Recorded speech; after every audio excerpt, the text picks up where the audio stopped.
ஒரு தேவனுடைய பிள்ளைக்கு அவமானம், நிந்தை, பரிகாசங்கள் வருது, எப்படி வாழுவது, செத்து போயிடலாமான்னு தோணும். ஆனா நீங்க மாதிரி சாகக்கூடாது, தவறான முடிவெடுக்க கூடாது. இன்றைக்கு நிந்தை, நெருக்கம், நாளைக்கு அதே மக்கள் மத்தியில நீங்கள் கனப்படுத்தப்படுவீங்க, நீங்க உயர்த்தப்படுவீங்க.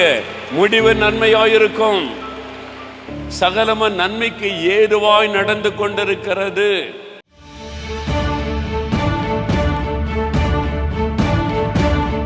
மனிதனுடைய பாவத்திலிருந்து விடுதலை பெற ஒரே ஒரு வழி இயேசு கிறிஸ்துவின் ரத்தம் சிந்துதல் இல்லாமல் பாவ மன்னிப்பு உண்டாகாது என்று வேத வசனம் சொல்லுகிறது.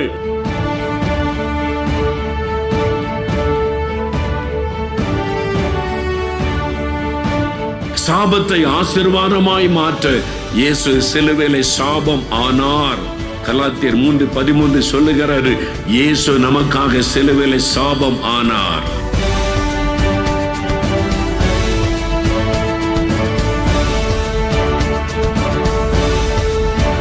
உங்கள் துக்கம் சந்தோஷமாக மாறும். ஆண்டவர் இன்றைக்கு உங்களுடைய துக்கத்தை சந்தோஷமாக மாற்றத்தான் இந்த இடத்திலே பிரசன்னமாக இருக்கிறார்.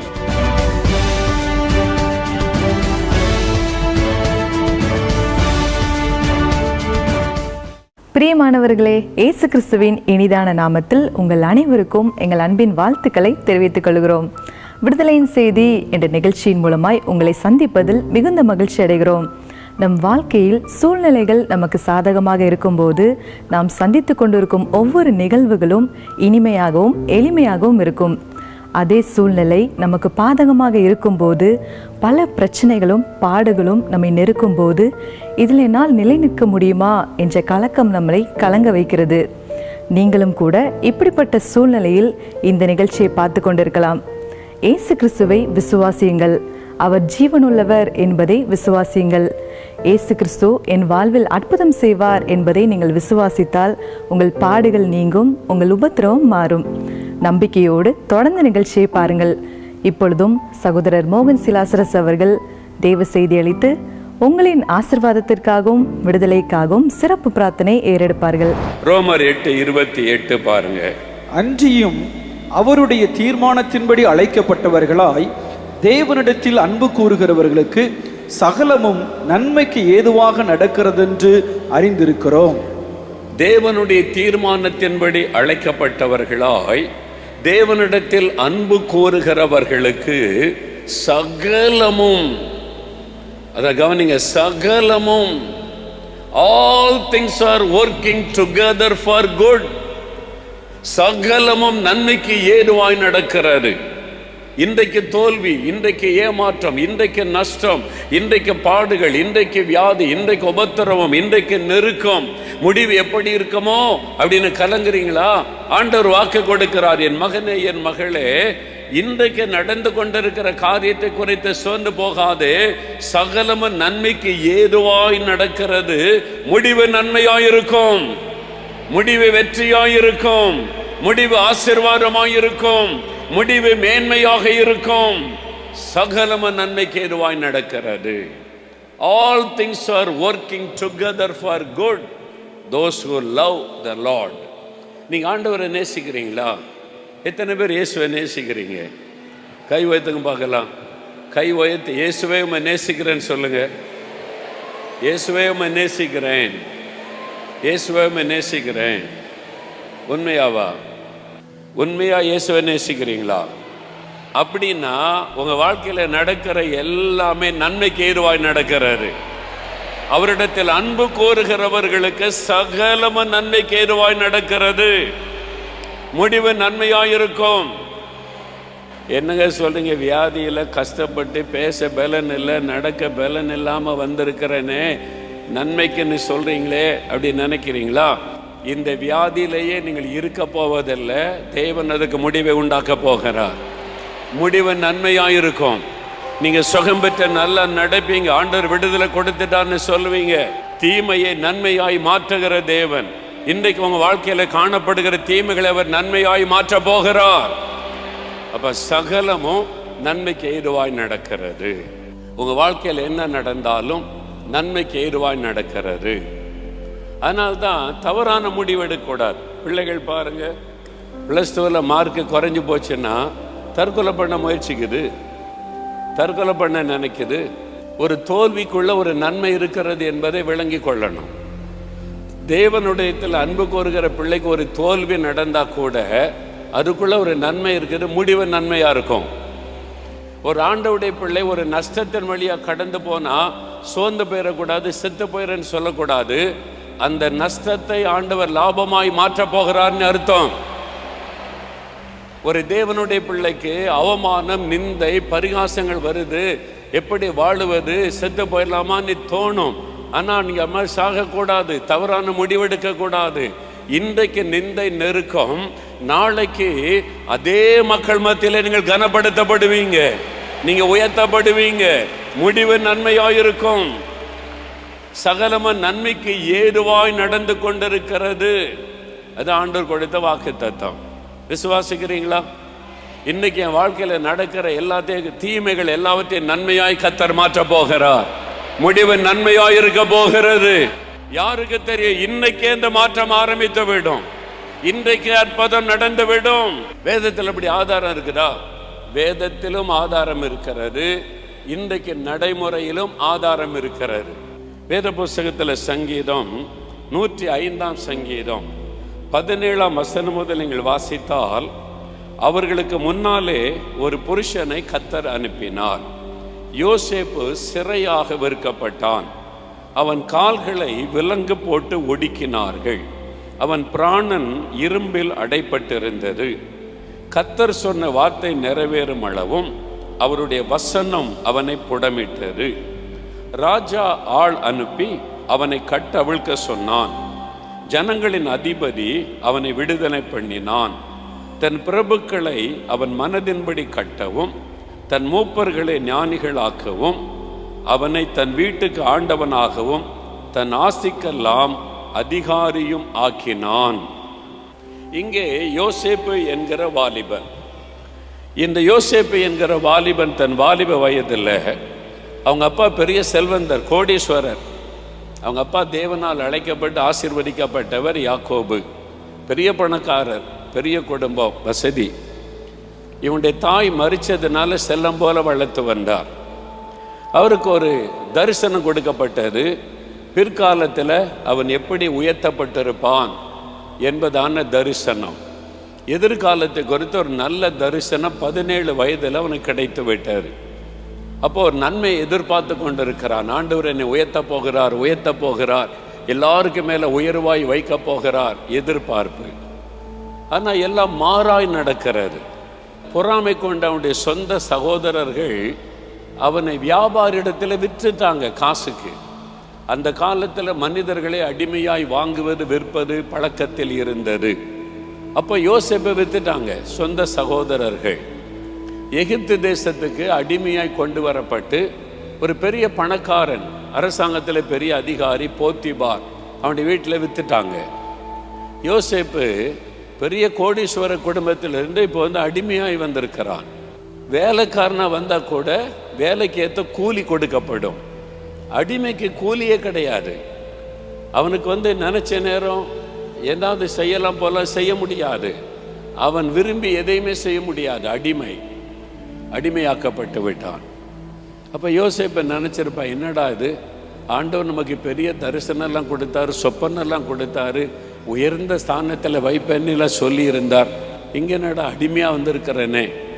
ஆனால் அதை கண்டு யோசேப்பு சோர்ந்து போகவில்லை. கர்த்தருக்குள்ள சந்தோஷமா இருக்கிறாரு, கர்த்தர் கூட இருக்கிறார். அபாண்டமான பழி சுமத்தப்படுகிறாரு. செய்யாத ஒரு குற்றம் யோசேப்பின் மீது சுமத்தப்படுகிறாரு.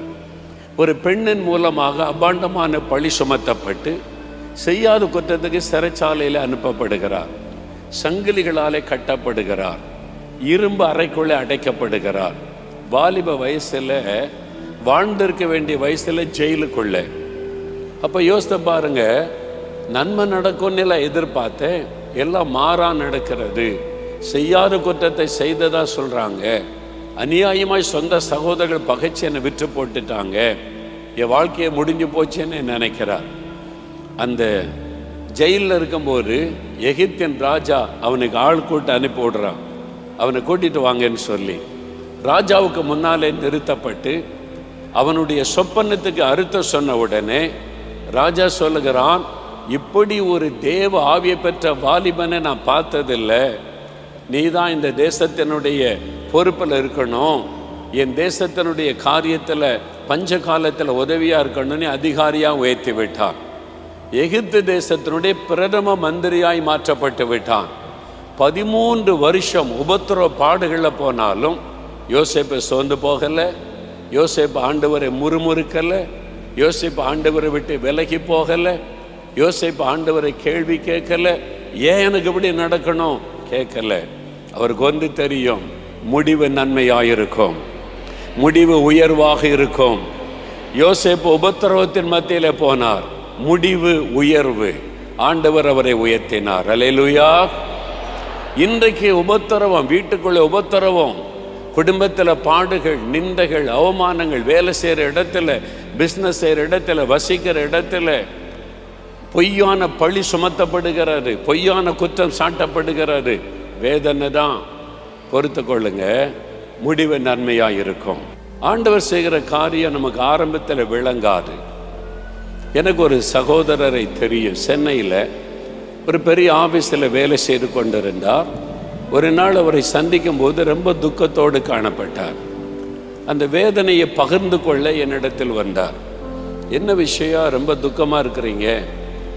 இந்த ஆஃபீஸில் நான் இத்தனை வருஷமாக வேலை செய்கிறேன், கடினமாக உழைச்சிருக்கிறேன், ஐ எம் சீனியர், இத்தனை வருஷம் நான் சீனியராக இருக்கிறேன்.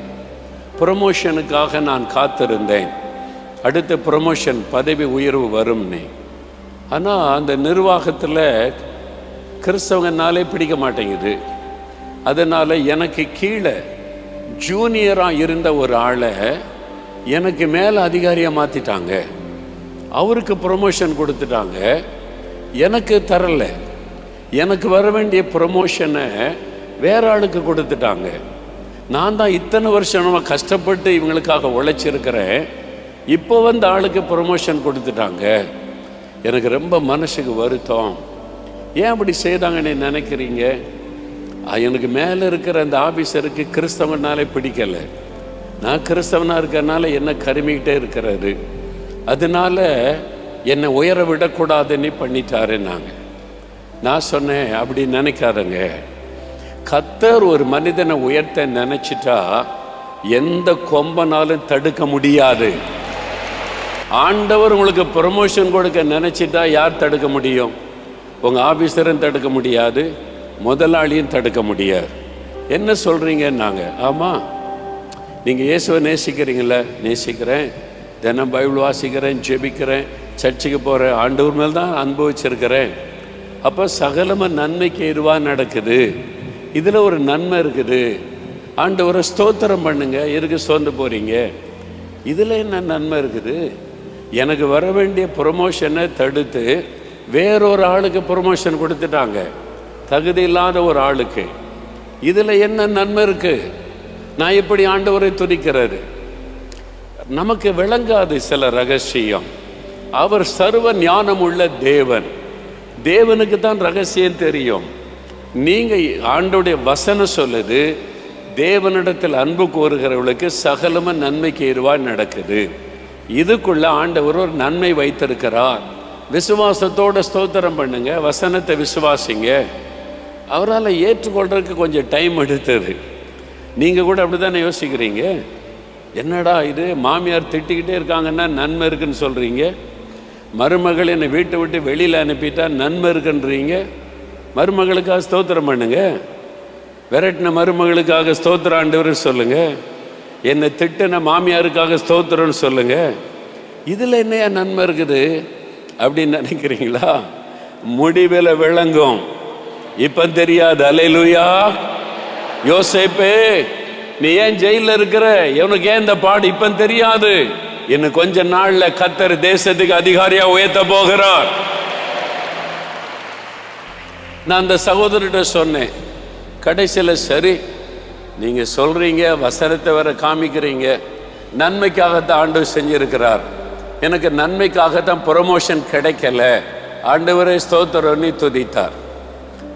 சில நாள் தான் கழிந்தது, ஒரு 2-3 நாள் கழிந்தது.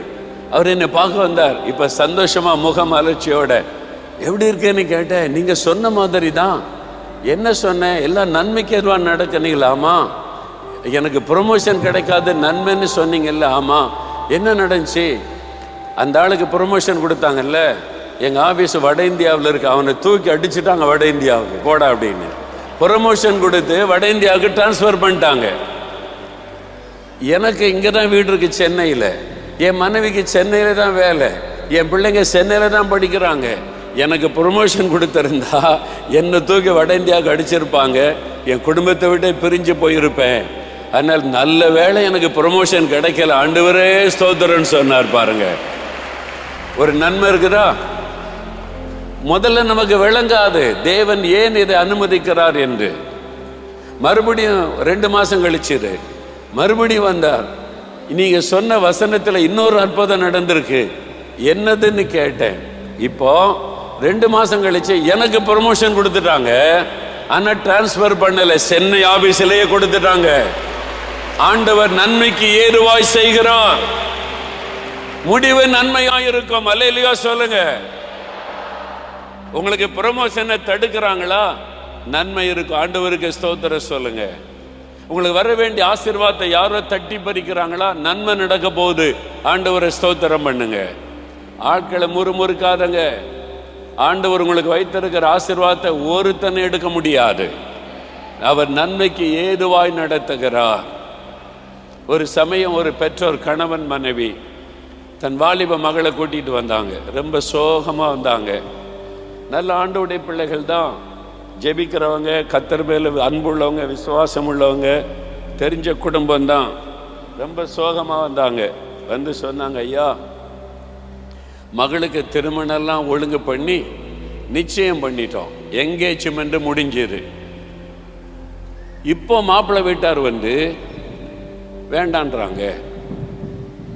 எப்போ என்கேஜ்மெண்ட் முடிச்சாச்சு, நம்ம கார்டு அடிக்கணும், கல்யாண தேதியெல்லாம் ஃபிக்ஸ் பண்ணியாச்சு, இப்போ வந்து கல்யாணம் வேண்டான்னு நிறுத்திட்டாங்க. எப்படி இருக்கும்? ஊரெல்லாம் கூப்பிட்டு என்கேஜ்மெண்ட் வச்சு ஃபோட்டோலாம் எடுத்து விருந்தெல்லாம் பண்ண பிறகு கல்யாணம் நின்று போச்சுன்னா எப்படி இருக்கும்? தாய் தகப்பனுக்கு ரொம்ப அவமானம். அந்த மகள் கொன்னிந்து அழுதுகிட்டே இருக்கிறா. அந்த மகள் எப்படி மற்றவங்கள்ட்ட சொல்கிறது, எப்படி ஃபேஸ் பண்ணுறது, இது எவ்வளோ பெரிய அவமானம், அது மாதிரி அவங்க துக்கப்பட்டு அழுகிறாங்க. இவங்களுக்கு நான் என்ன சொல்கிறது? நமக்கு வசனம் தான் சொல்ல தெரியும். நான் சொன்னேன், தேவனிடத்தில் அன்பு கூறுறீங்களாமா, எல்லாம் நன்மைக்கு எதுவாய் நடக்கிறது. அது எப்படி ஏற்றுக்கொள்கிறது? உங்களுக்கு வந்தால் தெரியும், அல்லையா சொல்லுவீங்களா அழுவீங்களான்னு. அப்போது அவங்களால அல்லையில சொல்ல முடியல. ஏன்னா மகளுடைய திருமணம் நின்று போச்சு. இது சொந்தக்காரங்களுக்கு என்ன பதில் சொல்கிறது? என்கேஜ்மெண்ட் முடிஞ்சு போச்சு, கல்யாண தேதி அறிவிச்சாச்சு, இப்போ மாப்பிள்ளை வீட்டார் பொண்ணு வேண்டான்னு சொல்கிறாங்க. இது எவ்வளோ பெரிய பிரச்சனை. நான் சொன்னேன், நீங்கள் ஆண்டவருடைய பிள்ளைங்க, இயேசுவை நேசிக்கிறீங்க, அவருக்கு தெரியாமல் ஒன்றுமே நடக்காது. இவ்வளவு நடந்த பிறகு திருமணம் நிற்குதுன்னா ஆண்டவர் ஏதோ ஒரு நன்மை வைத்திருக்கிறார். ஒருவேளை பின்னால் வரக்கூடிய ஆபத்தாக இருக்கலாம், ஏதோ ஒரு காரியமாக இருக்கலாம். அதனால் நீங்கள் சோர்ந்து போகாதங்க. ஆண்டவரே, இந்த திருமணம் நின்று போனதற்காக ஸ்தோத்திரம்னு சொல்லுங்க. அது எப்படி சொல்கிறது? நன்மை நடக்கும். இப்போ தீமை, இப்போ நிந்தை, இப்போ அவமானம், இப்போ நெருக்கம், இப்போ கண்ணீர், முடிவு அதை யோசிங்க. நன்மைக்கு ஏதுவாய் நடக்கிறதுன்னு ஆண்டவர் சொல்லி இருக்கிறாரு. கேட்க நல்லா தான் இருக்குது. எப்படி கஷ்டம். நான் ரொம்ப பேசி ஆறுதல் படுத்தி விளங்க பண்ணி, சரி ஐயா நீங்கள் சொல்கிறீங்க, நாங்கள் ஆண்டவரை துதிக்கிறோம், நன்மைக்காகத்தான் நீ ஏற்றுக்கொள்கிறோன்னு சொல்லி அப்புறம் அதை ஏற்றுக்கொண்டு ஆறுதல் அடைஞ்சு நன்மை நடக்கும், நீங்கள் போங்க நீ ஜெபம் பண்ணி அனுப்பி வச்சேன். 1 மாதம் கழித்து திருப்பி வந்தாங்க. இப்போ மலர்ந்த முகத்தோடு வந்திருக்கிறாங்க. என்ன ஆச்சு, என்ன விஷயம்னு கேட்டேன். அந்த கல்யாணம் நின்னதுக்கு என்ன காரணம் தெரியுமா? மாப்பிள்ளை வீட்டார் இவ்வளோ நகை போடணும், இவ்வளோ பணம் தரணும்னு கேட்டிருந்தாங்க. இவ்வளோ கஷ்டப்பட்டு மகளுக்கு திருமணம் ஆகணுமேன்னு சொல்லி கடனை வாங்கி நகை போட்டுடுறோம், ரொக்க நீ கேட்குற தந்துடுறோன்னு எல்லாம் பண்ணிட்டாங்க. கல்யாணம் நிச்சயம் பண்ண பிறகு கூட 10 பவுன் போடணும், அப்போ தான் கல்யாணம். எப்படி கிறிஸ்தவங்க பாருங்க, இவங்களை நரகத்தில் கூட 7 மடங்கு சூடாக்குன நரகத்தில் போடணும் இவங்களை. இவங்க கிறிஸ்தவங்க. கல்யாணம் நிச்சயம் பண்ணப்பட்ட பிறகு இனிமேல் இவங்க தப்ப முடியாதுன்னு சொல்லி மாப்பிள்ளை வீட்டார் வந்து கூட 10 பவுன் போடணும். இல்லை, நீங்கள் முதல்ல அப்படி கேட்கலையே, இவ்வளோதானே கேட்டீங்க, நாங்கள் கஷ்டப்பட்டு கடன் வாங்கி பிள்ளைக்கு செஞ்சிட்டோம், அதெல்லாம் முடியாது, கூட 10 பவுன் தந்தால் கல்யாணம், இல்லைன்னா கல்யாணம் நிறுத்திடுங்க. அப்படி தான் நின்று போச்சு. நான் சொன்னேன், ஆரம்பத்திலே நகையும் பணத்து மேலே ஆசை வச்சுருக்கிறாங்க, உங்கள் பிள்ளை போய் நல்லா வாழாது. எப்போ நகை பணத்து மேலே குறியாக இருக்கிறான்னா அவன் பிள்ளைய வாழ விட மாட்டான். அந்த குடும்பமே உங்களுக்கு வேண்டான்னு சொன்னேன். அவனுக்கு கொஞ்சம் மனசு கஷ்டம்தான். என்ன பிள்ளை இல்லை, திருமண காரியம் இல்லை, போயிட்டாங்க.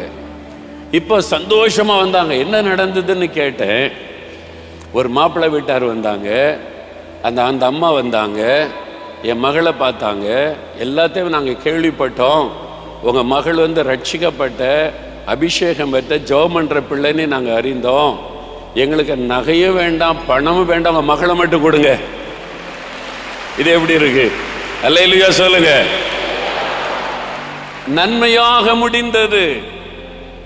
அங்க பண பேய் இடத்துல போயிருந்த அந்த பிள்ளையுடைய வாழ்க்கை சின்ன பின்னமாக இருக்கும். அது பண பேய், பைபிள் வச்சிருக்கிற பண பேய்.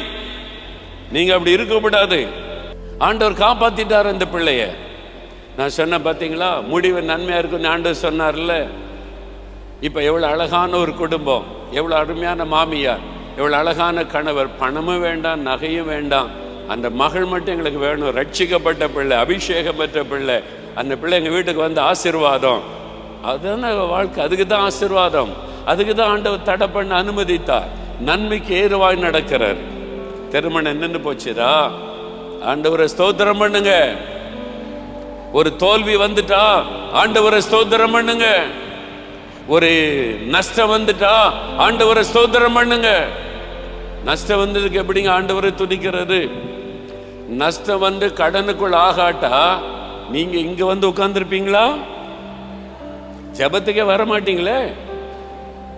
ஜபமாவது ஒன்னாவது ஞாயிற்றுக்கிழமை சர்ச்சுக்கு போனா போதும்.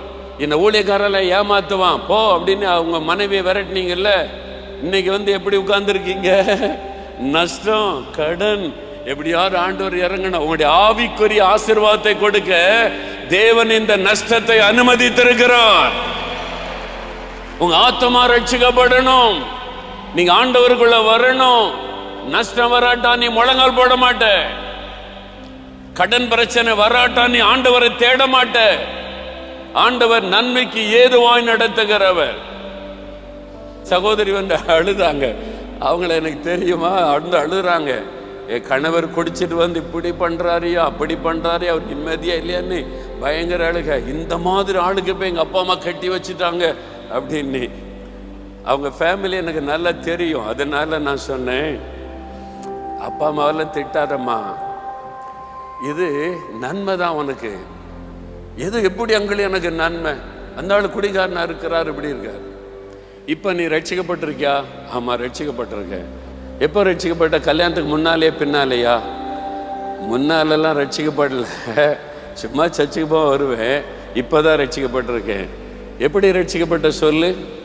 உன் கணவர் குடிச்சிட்டு வந்து 4 அடி போட்ட உடனே நீ முழங்கால் போட்டு ஆண்டவரை தேட ஆரம்பிச்ச. நீ ரட்சிக்கப்பட்டதுக்கு காரணமே உன் குடிகார கணவன். ஆண்டவரை ஸ்தோத்திரம் பண்ணு. நன்மைக்கு ஏதுவாக ஆண்டவர் செஞ்சிருக்கிறாரு. இவளை எப்படி ரட்சிப்புகளை கொண்டு வர்றதுன்னு பார்த்தாரு. ஒரு குடிகாரன் கையில மாட்டினாதான் இவ ரட்சிக்கப்படுவா அப்படின்னு ஆண்டவர் செஞ்சிட்டார். உன்னை ரட்சித்த ஆண்டவர் கணவரை மாத்திருவார். அல்லேலூயா சொல்லுங்க. நீயே மாறிட்டிய, கணவரை மாத்திர மாட்டார் ஆண்டவர். அப்பதான் யோசிக்கிற, ஆமா இல்ல, ஆமாங்க, நீங்க சொல்ற மாதிரி தான். எனக்கு மட்டும் இப்படி ஒரு கணவர் வராட்டா நான் ஆண்டவரே தேடி இருக்க மாட்டேன். அப்படி இருந்தேன் நான் நின்னேன். அப்போ உங்களுக்கு இப்படி ஒரு கணவர் வந்ததே ஆண்டவர் நன்மைக்கு செய்வதற்கு தான். அல்லேலூயா சொல்லுங்க. குழந்தை இல்லைங்க, பரிகாசமா பேசுறாங்க, நிந்திக்கிறாங்க, அது கூட நன்மைக்கா? நன்மைக்கு தான். முடிவு நன்மையா இருக்கும். இன்னைக்கு நிந்திப்பாங்க, இன்னைக்கு பரிகாசிப்பாங்க, நாளைக்கு நீங்க 4 குழந்தையோட வந்து நிப்பீங்க. அவங்க வெட்கப்பட்டு போகும்படி கர்த்தர் செய்வார். அல்லேலூயா சொல்லுங்க. அந்நாளுக்கு பெண்ணினாள்னு ஒருத்தர் நிந்திக்கிற ஒரு பெண்ணினாள் இல்லாம இருந்திருந்தா சாமுவேல் என்கிற தீர்க்கதரிசியே வந்திருக்க மாட்டார். கணவர் பணக்காரர் செல்வந்தர், கணவர் ஆறுதல் சொல்றார் அன்னாளுக்கு, 10 பிள்ளைகளை பார்க்கல, நான் உனக்கு விசேஷம் இல்லை அன்னாளே, நான் தான் உன்னை நல்லா வச்சிருக்கேன்ல. அதில் அவள் சந்தோஷமா இருந்திருந்தால், பெண்ணினாள் இல்லாமல் இருந்திருந்தால் சாமுவேல் வந்திருக்க முடியாது. அந்த நிந்தை அவமானம்தான் அவளை இருதயத்தை உடைத்து தேவ சமூகத்தை கொண்டு போனது. அழுதாள், ஜெபம் பண்ணினாள், ஆண்டோடைய பெரிய ஆசீர்வாதத்தை பெற்றுக்கொண்டாள். முடிவு நன்மையாயிருக்கும். அது ஆண்டவர் சொல்லுகிறார். யோசேப்பை உயர்த்தின ஆண்டவர் உங்களை உயர்த்த போகிறார், உங்களுடைய குடும்பத்தை உயர்த்த போகிறார். இன்றைக்கு சிறுமைப்பட்டு இருக்கலாம், முடிவு உயர்வு, கர்த்தர் உயர்த்துவார். அப்ப சகலமும் நன்மைக்கு ஏதுவாய் நடக்கிறது. ஆதியாகமம் 41:41 வாசித்தா, பார்வோனின் அந்த எகிப்தின் ராஜாவாகிய பார்வோன் சொல்றான், யோசேப்பு நீதான் இந்த தேசத்துக்கு, நீ உயர்ந்த பதவியிலிருந்து தேசத்தை நீ தான் கவனிக்கணும், உனக்கு மேல நான் இருப்பேன், அவ்வளவுதான், வேற யாரும் கிடையாது. உயர்த்தப்படுகிறார், உங்களை கர்த்தர் உயர்த்த போகிறார். பிரியமானவர்களே, இயேசு கிறிஸ்துவின் நாமத்தில் உங்களுக்கு என் அன்பின் வாழ்த்துக்கள். சகலமும் நன்மைக்கு ஏதுவாக நடக்கிறது. ஆண்டவர் உங்களை பார்த்து சொல்றார், என் மகனே, என் மகளே, சகலமும் நன்மைக்கு ஏதுவாய் நடக்கிறது. ஆனால் இன்றைக்கு நன்மையா இல்லையே. இப்போ நடக்கிற விஷயம் பார்த்தா ஒரே பாரமாக இருக்குது, போராட்டமாக இருக்குது, நிந்தையாக இருக்குது, அவமானமாக இருக்குது, தடைகளாக இருக்கிறது. இப்போ நடந்து கொண்டு இருக்கிற காரியம் பார்த்தா என்னமா முடியுமோன்னு பயமாலாம் இருக்குது. அப்படிப்பட்ட சூழ்நிலையில் நீங்கள் இருந்து கொண்டு இருக்கலாம். வீட்டுக்குள்ளே பிரச்சனை, வேலை செய்கிற இடத்துல போராட்டம், சரீரத்தில் வியாதி பலவீனத்தினால் உண்டாகிற கஷ்டம், இன்னொரு பக்கம் பொருளாதாரத்தில் பிரச்சனை, இன்னொரு பக்கம் தடைகள். ஜெபித்து கொண்டு தான் இருக்கிறோம், விசுவாசித்து கொண்டு தான் இருக்கிறோம், ஆண்டவர் மேல் அன்பாக இருக்கிறோம், விசுவாசமாக இருக்கிறோம். பிறகு ஏன் இப்படி நடக்குது? பிறகு ஏன் இந்த தீமையான காரியமாக நடந்து கொண்டே இருக்கிறது? நம்ம நன்மையை எதிர்பார்த்த தீமை தானே நடந்து கொண்டு இருக்கிறது. ஏன் இப்படி நடக்கிறது என்று கலங்கி கொண்டு இருக்கிறீங்களா? ஆண்டவர் சொல்கிறார், கலங்காதே மகளே, கலங்காதே மகனே, சகலமும் நன்மைக்கு ஏதுவாய் நடக்கிறது. அப்படின்னு என்ன அர்த்தம்? முடிவு நன்மையாயிருக்கும். இப்போ உங்களுக்கு வேதனை உண்டாக்குற காரியமாக இருக்கலாம், இப்போ நிந்தைக்கு நடுவில் போய் கொண்டிருக்கலாம், இப்போ நீங்கள் பாடுகள் மத்தியில் போய் கொண்டிருக்கலாம். முடிவு நன்மையாயிருக்கும். வெகு சீக்கிரத்தில் நன்மையான முடிவு வரப்போகிறது. அதனால் சகலமும் நன்மைக்கு ஏதுவாக நடக்கிறது என்பதை நீங்கள் விசுவாசித்து நன்மையை எதிர்பார்க்க வேண்டும். முடிவு நன்மையாக இருக்கிறதை காண்பீர்கள். உங்களுக்காக சிலுவையிலே தன்னையே பலியாய் கொடுத்த ஆண்டவர், இரத்தத்தை சிந்தின ஆண்டவர் உங்களை வெட்கப்பட விட்டுருவாரா? கைவிட்டு விடுவாரா? சொந்து போகாதுங்க. இந்த வசனத்தை விசுவாசித்து சகலமும் நன்மைக்கு ஏதுவாக நடக்கிறது. முடிவு நன்மையாக இருக்கும். முடிவு உயர்வு, முடிவு 2 மடங்கு ஆசீர்வாதம், முடிவு இதுவரை கண்டிராத ஒரு அற்புதத்தை நீங்கள் பார்க்க போகிறீங்க. விசுவாசத்தோடு ஜெபிக்கலாமா? அப்படின்னா உங்களுடைய இருதயத்தில் கை வைத்து இந்த மாதிரி சூழ்நிலையில் நீங்கள் இருந்து கொண்டிருந்தால், இனி அவ்வளவுதான், இனி ஒன்று செய்ய முடியாது, எல்லாம் மோசமாக நடக்குதுன்னு கலங்கி கொண்டிருந்தால், விசுவாசத்தோட ஆண்டவரே சகலமும் நன்மைக்குரிவா நடக்குது, முடிவு நன்மையாக இருக்கு, நான் விசுவாசிக்கிறேன் அறிக்கையிட்டு ஜெபம் பண்ணுங்க. தகப்பனே, இந்த மகனோடு இந்த மகளோடு இணைந்து நான் ஜெபிக்கிறேன் அப்பா. ஏன் இந்த பாடுகள், நிந்தைகள், நெருக்கங்கள், தடைகள், அவமானங்கள், தீமைகள் எதிர்பார்த்தபடி ஒன்று நடக்கலை, மோசமாய் நடந்து கொண்டு இருக்கிறது என்று கலங்கி பயத்தோடு வேதனையோடு கஷ்டப்பட்டு கொண்டு இருக்கிற இந்த பிள்ளைகளோடு இணைந்து ஜெபிக்கிறேன். நீர் வாக்கு கொடுத்தபடி சகலமும் நன்மைக்கு ஏதுவாய் நடக்கிறது. முடிவு நன்மையாக இருக்கும், முடிவு உயர்வாக இருக்கும், முடிவு 2 மடங்கு ஆசீர்வாதமாக இருக்கும், முடிவு பலத்த ஒரு அற்புதமாக இருக்கும். நாங்கள் அதை விசுவாசித்து உம்முடைய பிள்ளைகளோடு இணைந்து நான் ஜெபிக்கிறேன். நசரேயனாக இயேசுவின் நாமத்தினால் பொல்லாத வியாதிகள் மறையட்டும், மரண கட்டுகள் இன்றைக்கு மாறட்டும், முடியாத சுகமாக்க முடியாது என்று சொல்லப்படுகிற வியாதிகள் இயேசுவின் நாமத்தில் மறைந்து போகட்டும், அற்புத சுகமும் விடுதலையும் உண்டாகட்டும். இனி அவ்வளவுதான், முடியாதென்கிற நெருக்கமான சூழ்நிலைகள் குடும்பத்துக்குள்ளே மாறட்டும், நன்மையான காரியங்கள் இயேசுவின் நாமத்தில் நடப்பதாக, தடைகள் விலகுவதாக, காரியங்கள் வாய்ப்பதாக. இனி குழந்தை பிறக்க வாய்ப்பே இல்லை என்று சொல்லப்பட்டிருக்க இருக்கிறது. இயேசுவின் நாமத்தில் இந்த பிள்ளைகளுக்கு குழந்தை செல்வத்தை அருளி செய்து ஆசீர்வதியும். இனி இந்த ஊழியமே செய்ய முடியாது, அவ்வளவுதான் என்று மனம் சோர்ந்திருக்கிற நம்முடைய ஊழியர்களுக்கு நன்மைக்கு ஏதுவான அற்புதம் நடப்பதாக, காரியங்கள் நன்மையாய் மாறுவதாக, காரியங்களை நன்மையாய் மாற்றி ஆசீர்வதிப்பீராக. வருமானத்தை ஆசீர்வதியும், வியாபாரத்தை ஆசீர்வதியும், வேலைகளை ஆசீர்வதியும், பிள்ளைகள் காரியத்தை ஆசீர்வதியும். எந்த காரியத்தில் பிள்ளைகள் தடுமாறிக்கொண்டு கலங்கி கொண்டிருக்கிறார்களோ அந்த காரியத்தில் இந்த மாதத்தில் இந்த நன்மை நடப்பதாக இயேசுவின் நாமத்தில். நன்மைக்கு ஏதுவாய் சகலமும் நடக்கிறது என்பதை விளங்க பண்ணுவீராக. இயேசு கிறிஸ்துவின் நாமத்தில் இன்றைக்கு அற்புதம் நடக்கட்டும். இன்றைக்கு விடுதலையும் சுகமும் ஆசீர்வாதமும் உண்டாகட்டும். இன்றைக்கு சூழ்நிலைகள் நன்மையாய் மாறட்டும். இயேசு கிறிஸ்துவின் நாமத்தில் ஆண்டவர் அற்புதம் செய்துவிட்டதற்காய் ஸ்தோத்திரம். நன்மைகளை பிள்ளைகள் காணப்போகிற அன்பிற்காக ஸ்தோத்திரம், ஸ்தோத்திரம், ஸ்தோத்திரம். இயேசு கிறிஸ்துவின் நாமத்தில் ஜெபிக்கிறோம் பிதாவே. ஆமேன், ஆமேன். பிரியமானவர்களே, நிகழ்ச்சியை பார்த்து ஆசீர்வதிக்கப்பட்டிருப்பீர்கள் என்று நாங்கள் நம்புகிறோம். நீங்கள் பெற்றுக்கொண்ட நன்மைகளை எங்களுக்கு தெரியப்படுத்த மறவாதிருங்கள். தேவ கிருபை உங்கள் அனைவரோடும் கூட இருப்பதாக. ஆமேன். For further details and prayer support, contact Jesus Redeems Ministries, Nalumavudi, Thoothukudi District, 628-211. Our phone number 04639 353535. info@jesusredeems.org. Our website www.jesusredeems.com. God bless you.